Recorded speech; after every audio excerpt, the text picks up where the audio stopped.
제가 어릴 때는 겨울이 되면 동네 곳곳에서 아이들이 쥐불놀이를 했습니다. 원래 이 쥐불놀이는 정월 대보름에 하던 우리 민족 고유의 전통 풍속입니다. 논두렁에 쥐불을 놓아 잡초나 마른 풀을 태워버리는 해충도 함께 죽어서 다음에 농사에 도움이 되죠. 그래서 정월 대보름이 되면은 농가들마다 이 논두렁에 쥐불을 놓는 것이 전통 풍속이 되었습니다. 그런데 제가 어릴 때는 이 정월 대보름만이 아니고 겨울 내내 이 쥐불놀이를 했습니다. 그것도 그냥 동네 곳곳을 다니면서 그렇게 불놀이를 했습니다. 깡통에 철사줄을 매달고 깡통 안에 불씨를 넣고는 이렇게 빙빙 막 돌리는 거죠. 그러면 불씨가 살아나서 활활 타오르는 모습이 정말로 장관입니다. 그렇게 불 붙는 깡통을 돌리면서 불놀이를 했던 기억이 지금도 생생합니다. 그런데 오늘 본문을 보시면 예수님께서도 내가 불을 땅에 던지러 왔노니 라고 말씀했습니다. 저는 예수 믿고 나서 처음 이 말씀을 읽을 때 예수님도 우리처럼 쥐불놀이를 하시는 줄로 생각해서 제가 깜짝 놀랐습니다. 그러나 여기에 내가 불을 던지러 땅에 왔다는 이 말씀은 예수님께서 우리처럼 쥐불놀이를 하려고 이 세상에 오셨다는 것이 아니죠. 여기서 불은 쥐불이 아니고 이것은 성령의 불입니다. 내가 불을 던지러 땅에 왔다는 것은 예수님께서 성령의 불을 던지려고 이 세상에 오셨다는 것입니다. 이 해석이 그 다음 구절과도 잘 통합니다. 50절 보면 나는 받을 세례가 있으니 그것이 이루어지기까지 나의 답답함이 어떠하겠느냐. 주님이 답답한 심정으로 세례받기를 간절히 소망한다는 것입니다. 자, 여기서 50절의 이 세례가 무엇입니까?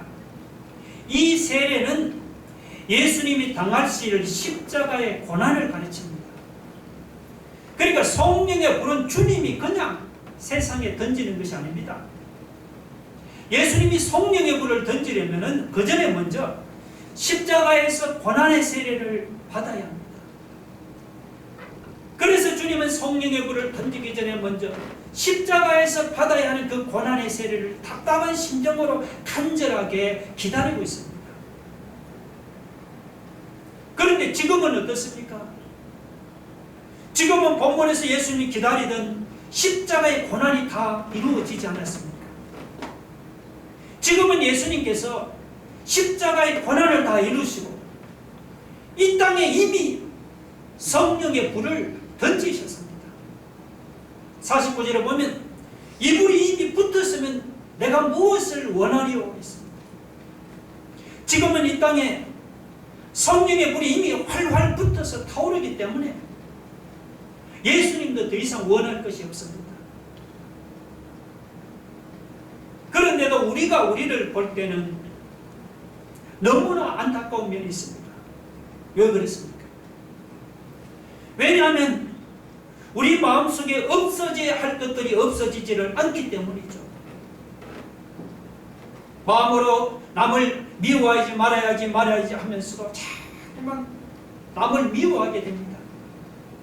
분노하지 말아야지 하면서도 오히려 더 분노하게 됩니다.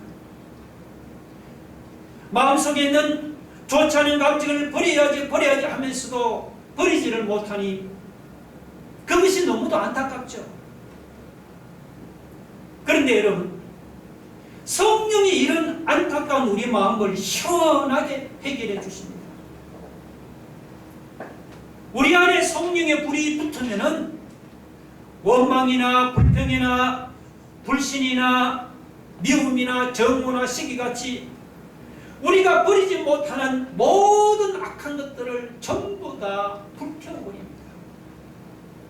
우리 안에 성령의 불이 붙으면은 우리가 버리지 못하는 모든 좋지 않은 감정과 모든 더러운 죄를 전부 다 태워버립니다. 내가 불을 땅에 던지러 왔노니.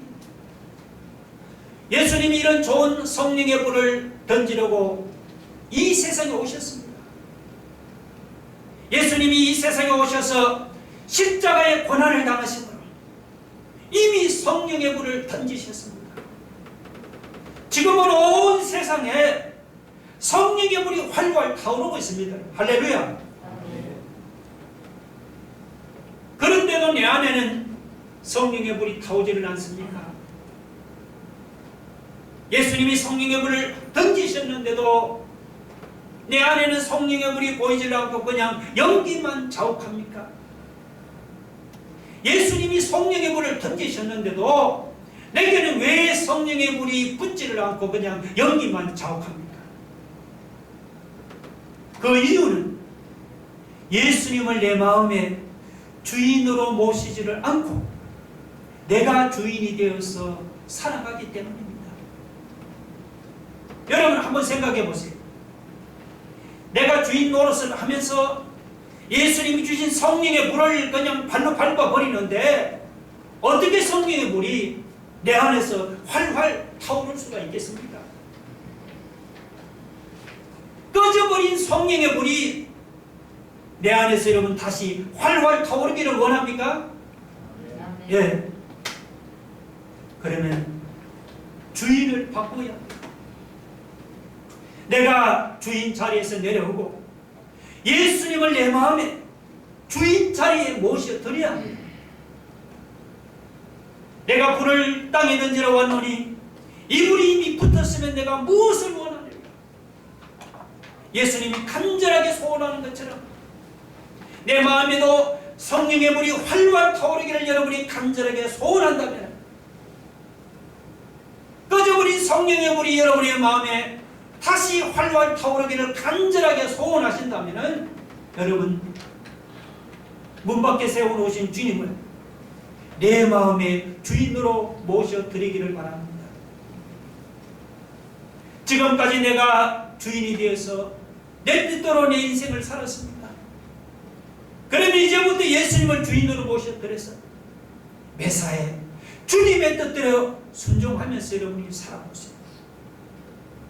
주님을 주인으로 바꾸면 내 안에 꺼져버린 성령의 불이 다시 활활 타오르게 될 줄로 믿으시기 바랍니다.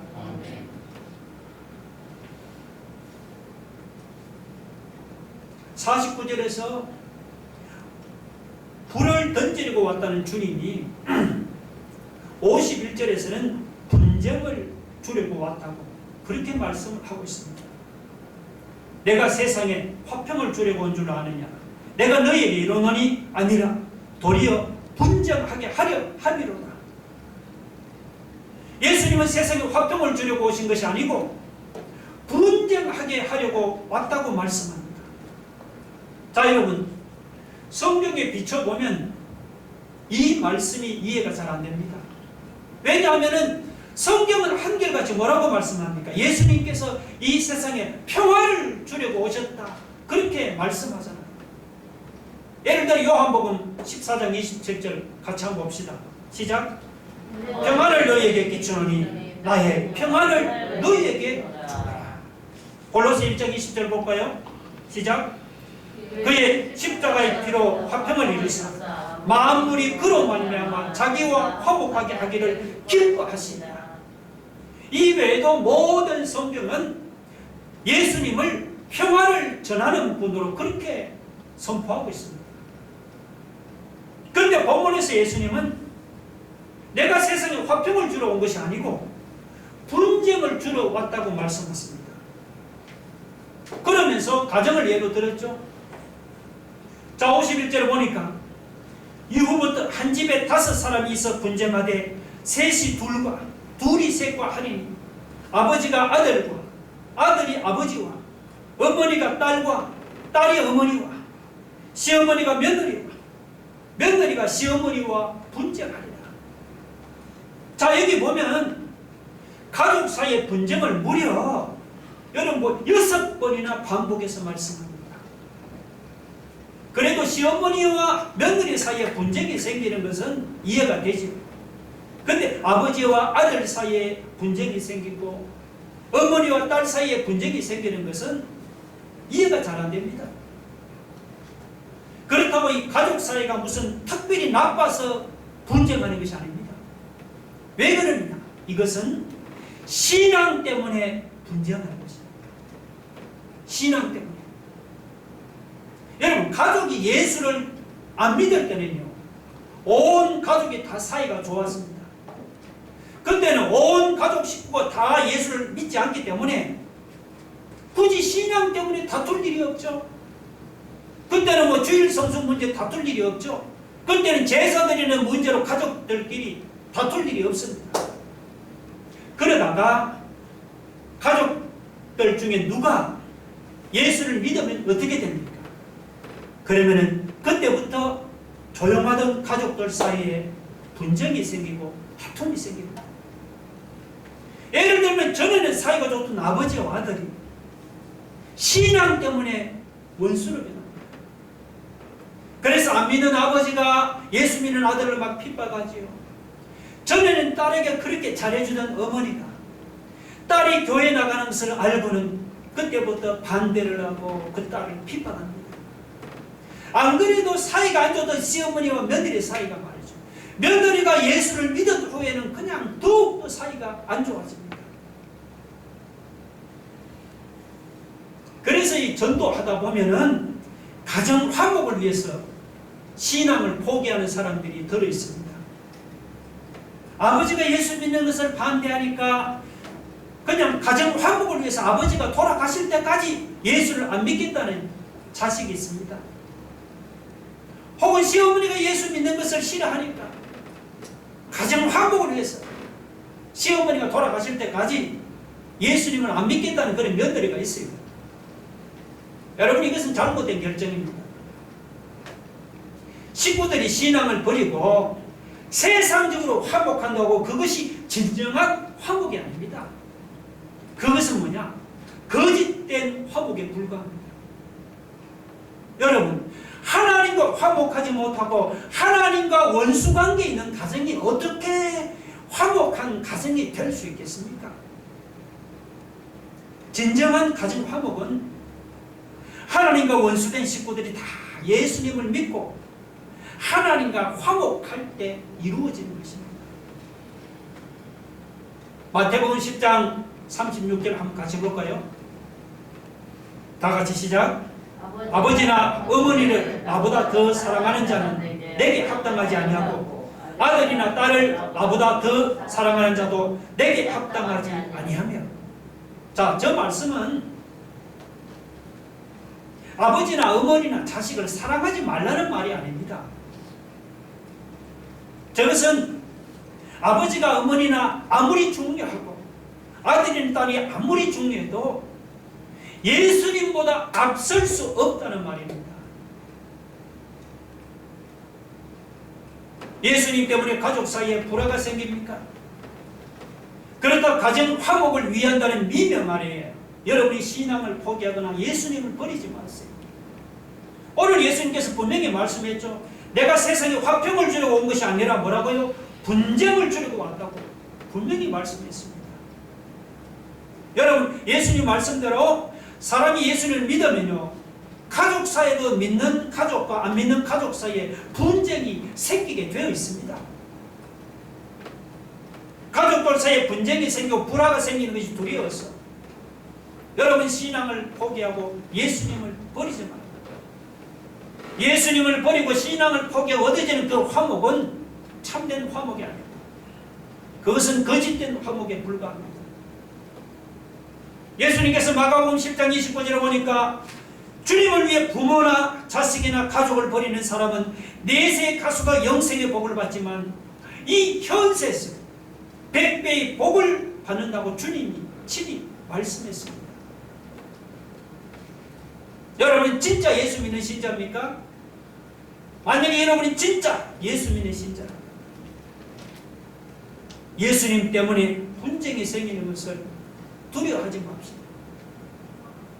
예수님을 위해서라면 믿지 않는 불신자들 혹은 안 믿는 가족들 사이에 다투고 분쟁하고 불화하는 것도 각오할 수 있기를 주의 이름으로 축원합니다.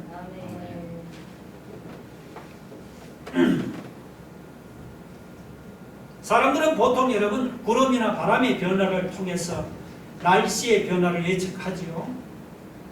우리나라도 4월이나 5월이 되면 날씨가 매우 건조해지잖아요.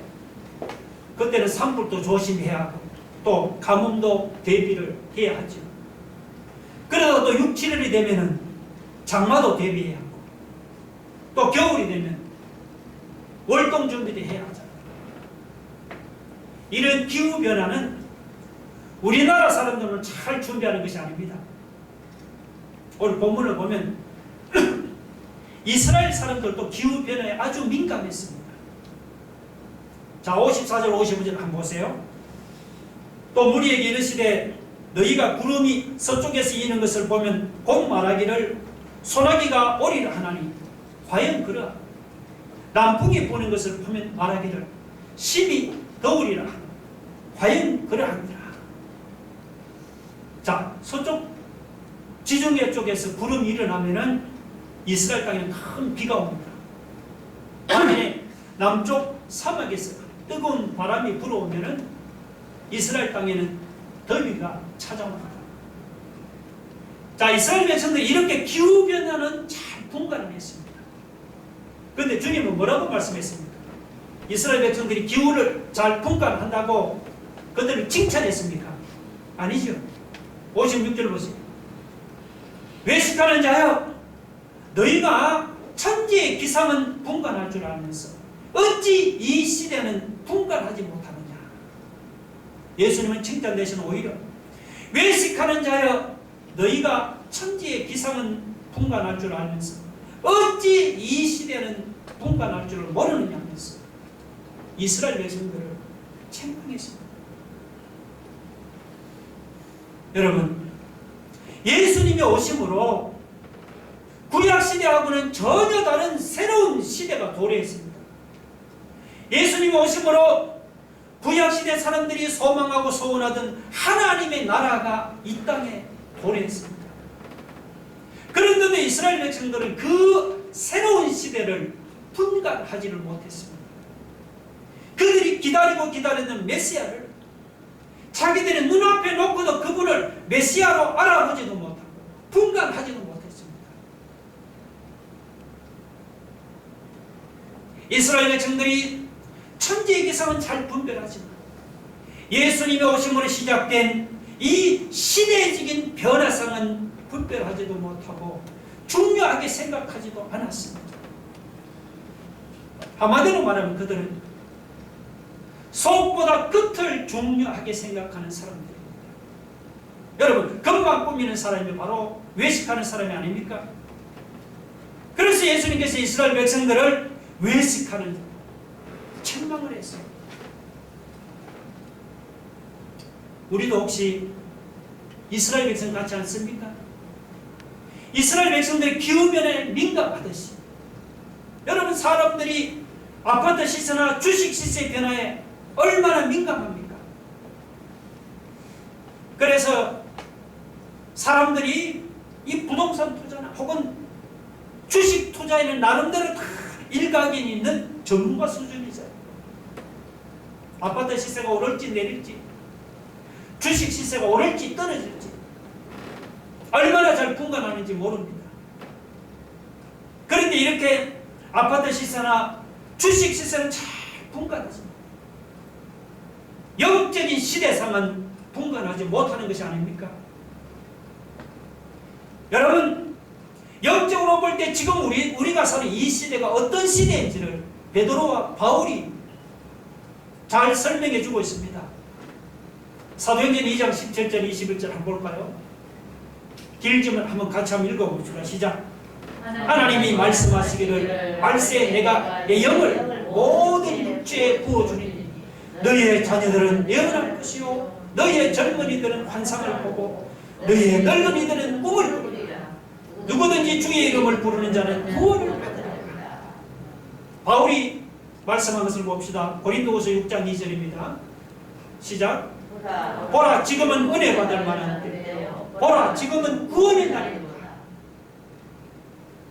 여러분, 우리 시대가 베드로가 말한 대로 영적으로 보면은 지금 우리 시대는 성령의 시대입니다. 예수님께서 부활 성천하심으로 지금 우리 앞에는 성령의 시대가 펼쳐진 것입니다.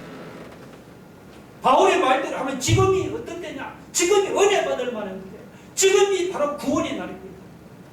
누구든지 예수님의 이름을 부르기만 하면은 구원을 받고 성령을 선물로 받는 이런 은혜로운 시대를 지금 우리가 살아가고 있습니다. 그런데도 그냥 아파트 시세에 눈이 팔려서 이런 풍성한 영적인 시대를 모릅니까? 그냥 주식 시세에 정신이 뺏겼어. 우리 앞에 펼쳐진 이런 성령의 은혜와 구원의 은혜에는 관심이 없는 것이 아닙니까? 주님이 가져다 주시는 구원에는 관심도 없고 그냥 세상 물질에 정신이 뺏겨서 살아갑니까?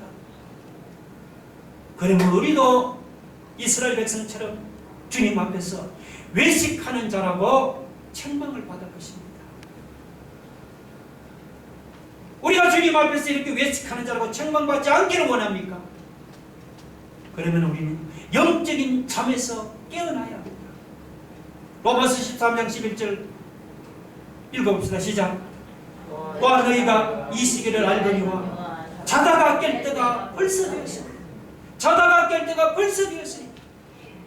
사도 바울도 우리에게 자다가 깰 때가 벌써 되었다고 경고하고 있습니다. 물론 아파트 시세나 여러분 주식 시세를 분별하는 것도 중요합니다. 그러나 이 영적인 시대상을 분별하는 것은 여러분 그보다 훨씬 중요합니다. 영적으로 보면 지금 우리 시대가 어떤 시대입니까? 영적으로 우리 시대는 바로 성령의 시대요, 구원의 시대요, 은혜의 시대입니다. 누구든지 예수 그리스도 이름을 부르면 구원을 받고 성령을 받는 이런 은혜로운 시대를 우리가 살아가고 있습니다. 사도 바울이 경고합니다. 여러분, 우리 모두 영적인 잠에서 깨어나야 합니다. 영적인 잠에서 깨어나서 이런 풍성한 시대를 바로 분별할 줄 아는 이런 지혜로운 사람들이 되기를 주의 이름으로 축원합니다.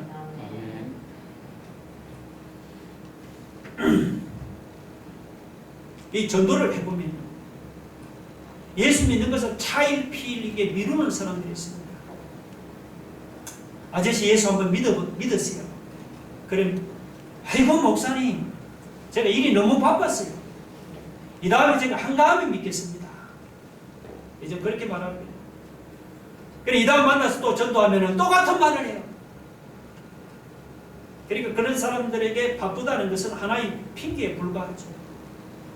예수 믿을 마음이 없어서 그런 말을 하는 것이죠. 여러분 지금 앞에서 말했듯이 지금은 어떤 시대입니까? 바로 은혜 받을 만한 때. 지금은 구원의 날입니다.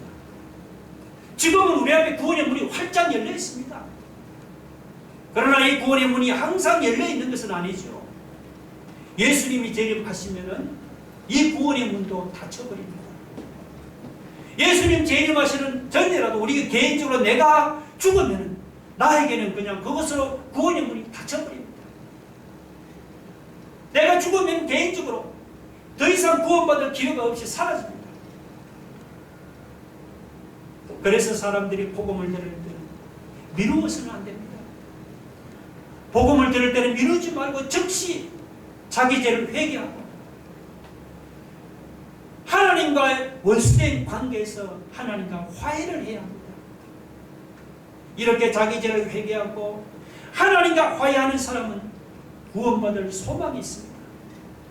반면에 복음을 듣고도 회개하지 않고 하나님과 화해하지 않는 사람은 하나님의 무서운 심판만이 기다릴 뿐입니다. 이것은 제가 하는 말이 아닙니다. 예수님께서 58절에서 그렇게 말씀을 하죠. 보세요 여러분. 네가 너를 고발하는 자와 함께 법관에게 갈 때 길에서 화해하기를 힘쓰라. 그가 너를 재판장에게 끌어가고 재판장이 너를 옥졸에게 넘겨주어 옥졸이 옥에 가둘까 염려하라. 채무자가 법정에서 재판을 받기 전에 먼저 이 채권자와 화해하는 것이 최선의 방법 아닙니까? 길에서 화해하기를 힘쓰라는 것이 그런 뜻입니다. 여러분, 세상 법정도 이와 같이 재판받기 전에 화해라는 제도가 있습니다. 그래서 고소자와 피고소자가 서로 양보해서 화해를 하면은 그냥 재판도 그것으로 끝입니다. 반면에 채권자가 화해하지 않으면은 그러면 법정에서 재판을 받아야 합니다.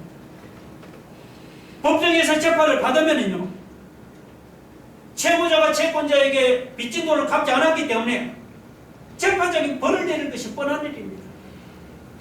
그러면 그렇게 되면은 채무자는 꼼짝없이 그냥 감옥에 갇힐 수밖에 없습니다. 이렇게 사람이 일단 감옥에 갇히면은 빚진 돈을 한 푼이라도 남김없이 다 갚기 전에는 감옥에서 나오지를 못하죠. 59절을 보니까 네게 이르노니 한 푼이라도 남김이 없이 갚지 아니하고서는 결코 거기서 나오지 못하리라 하십니다. 여러분, 재판은 이렇게도 인정사정이 없습니다. 자, 이렇게 세상 법정도 인정이 통하지 않는데 하물며 여러분, 하나님의 법정은 어떻겠습니까? 하나님의 법정은 여러분, 인정이나 자비는 눈꼽만큼도 없습니다. 하나님의 법정에 서면 죄라는 죄는 한 푼이라도 남김없이 다 갚지 않고는 절대로 지옥에서 나올 수가 없습니다. 하나님의 법정에서는 지옥에 타는 불못에서 영원히 고통당하는 것 외에는 다른 방법이 없어요. 사람이 이런 끔찍한 심판을 당하지 않으려면 어떻게 해야겠습니까? 방법은 하나뿐입니다. 사람이 하나님 법정에 들어가서 그 재판을 받기 전에 먼저 하나님과 화해를 해야 합니다. 하나님과 화해를 하면 그 지옥의 불못에 떨어지는 심판은 안 당해도 되는 거예요. 그러면 하나님의 법정에 고발당한 죄인이 어떻게 하면은 하나님과 화해를 할 수가 있습니까? 하나님과 뭐 화해한다고 무슨 특별한 방법이 있는 것이 아닙니다. 우리 각 사람들이 하나님 앞에서 내가 죄인임을 인정하고 하나님 앞에 내 죄를 회개하는 그것이 뭐냐? 바로 하나님과 화해하는 것입니다. 죄인이 하나님의 그 엄한 법정에 서기 전에 먼저 자기 죄를 회개하고 하나님과 화해하는 것이 중요한 거예요. 그래서 주님이 마지막으로 촉구하는 것이 있죠. 57절에 뭐라고 말씀합니까? 또 어찌하여 옳은 것을 스스로 판단하지 아니하느냐? 이것은 우리에게 주시는 말씀입니다. 스스로 한다는 것은 스스로 분별하라는 그런 말입니다. 하나님 앞에서 무엇이 옳고 무엇이 그런 것인지 여러분이 남의 말을 듣고 판단하지 말라는 것입니다. 무엇이 옳고 무엇이 그런 것인지 자기 스스로 판단하고 자기 스스로 그렇게 분별하라는 것입니다. 그래서 자기가 판단해서 옳은 것이면 어떻게 합니까? 그때는 머뭇거리지 마. 그 옳은 길로 나가야 합니다. 반면에 자기가 판단해서 잘못된 것이면 어떻습니까? 그때는 머뭇거리지 마. 회개해야 합니다. 사람이 죄를 보면 일단 하나님의 법정에 서면 그때는 지옥에 떨어집니다. 지옥에서 나올 방법이 없어요. 아직도 고집을 부리면서 하나님과 화해하지 않는 사람이 있습니까? 여러분, 남들이 나에게 하는 말에 귀를 기울이지 마세요. 내가 판단해서 하나님 앞에 잘못한 것이 있습니다. 그때 우리는 머뭇거리지 말고 회개하고 하나님과 시급하게 여러분이 화해하기 바랍니다.